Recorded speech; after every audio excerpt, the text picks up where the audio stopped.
இந்த ஒரு படம் மட்டும்தான் ஹிட் ஆச்சா? மாரி செல்வராஜுக்கு இருக்கும் மிகப்பெரிய டாஸ்க். மாரி செல்வராஜ் இயக்கும் திரைப்படங்களுக்கு வரவேற்பும் எதிர்ப்பும் வருவது இன்று நேற்று நடப்பது அல்ல. இவருடைய முதல் திரைப்படமான பரியேறும் பெருமாள் திரைப்படத்திலேயே இது தொடங்கிச்சு. குறிப்பிட்ட சமூகத்தினரை தவறுதலாக காட்சிப்படுத்தப்படுவதாக இந்த திரைப்படம் வெளியான போது விமர்சனங்கள் பயங்கரமாக எழுந்துச்சு. அதன் பிறகு இவர் இயக்கிய கர்ணன், மாமன்னன் திரைப்படங்களிலும் இந்த விமர்சனங்கள் இவர் மீது தொடர்ந்து எழுந்து வந்தது.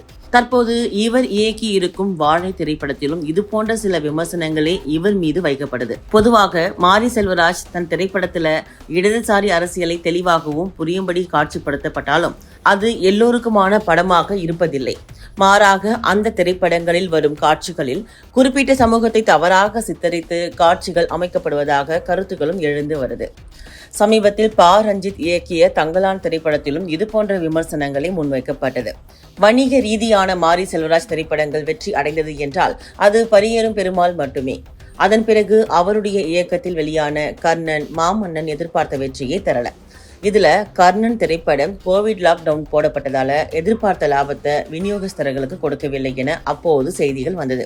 என்னதான் மாரி செல்வராஜ் திரைப்படங்கள் பற்றி சமூகத்தில் பரவலாக பேசப்பட்டாலும் அவருடைய திரைப்படம் வெளியான சில நாட்களிலேயே திரையரங்கில் கூட்டம் குறைய தொடங்கிடும். தான் சொல்லும் கருத்தில் மாரி செல்வராஜ் தெளிவாக இருக்கிறார் என அவர் மீது கருத்துக்கள் எழுந்தாலும் வணிக ரீதியான வெற்றிக்கு அவர் இன்னும் சில விஷயங்களை திரைக்கதையில் செய்ய வேண்டும் என்பதே பல சினிமா ரசிகர்களின் எதிர்பார்ப்பாக இருக்கு.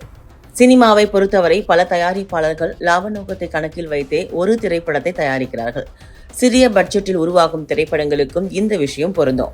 விடுதலை 2ஆம் பாகத்தை இயக்கும் வெற்றிமாறன் கூட படத்தோட பட்ஜெட் அதிகமானதாக ஒரு பேட்டியில் சொல்லியிருக்கார். தமிழ் சினிமாவில் நல்ல கருத்துள்ள திரைப்படங்களை மக்கள் எவ்வளவு வரையறுக்கிறார்களோ அதே போல அந்த திரைப்படத்தின் கமர்ஷியல் விஷயங்களை பொறுத்தே அந்த படத்தின் வெற்றியை தீர்மானிக்கிறார்கள். இன்று மாரி செல்வராஜ் இயக்கி வெளிவந்திருக்கும் வாழை திரைப்படத்திற்கும் இது பொருந்தும். சினிமா ரசிகர்கள் எதிர்பார்க்கும் விஷயங்கள் இந்த திரைப்படத்தில் இருந்தால் இந்த திரைப்படம் வெற்றி படமாக அமையும். இல்லை என்றால் அவருடைய வழக்கமான ஒரு படமாகவே வந்துடும். மாரி செல்வராஜ் அடுத்து துருவ் விக்ரமை வைத்து பிசன் திரைப்படத்தை இயக்கி வருகிறார். இந்த திரைப்படத்தை இயக்குனர் ரஞ்சித் தயாரிக்கிறார்.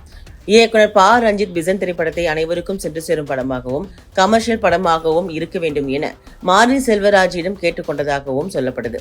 வாழை திரைப்படம் வெற்றி அடையுமா என்பதை பொறுத்திருந்து பார்க்கலாம்.